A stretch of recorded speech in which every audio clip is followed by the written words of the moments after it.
একাদশীর দিনে আপনি যখন তুলসী গাছ থেকে পাতা তুলবেন, গাছ থেকে ফুল তুলবেন, তখন কিন্তু চুপচাপ তুললে হবে না, না বলে নিলে চুরি করে নেওয়া হয়।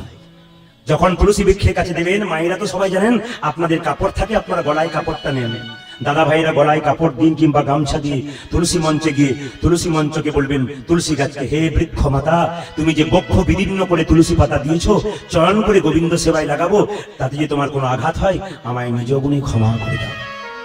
এটা বলে তুলসী পাতা তুলতে হয়, না বলে তুললে চুরি করা হয়। আপনি ফুল গাছ থেকে ফুল তুলছেন, তবু কিন্তু আপনার ধরুন লক্ষ্মী পুজোর জন্য ফুল তুলছেন, জয় শ্রী লক্ষ্মী বলে ফুল তুলতে হবে, তাহলে লক্ষ্মীর কৃপাটা অর্ধেকটা তুলতে তুলতে হয়ে যাবে।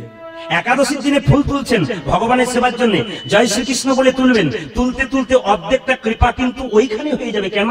তুলতে তুলতে ফুল যদি আপনি দেহটাকে গোবিন্দ সেবায় লাগাতে না পারেন, তার আগে তো অর্ধেকটা কৃপা হয়ে যাবে। যার দেবতার নামে পুজো করবেন সেই দেবতার নাম করে তুলতে হয়।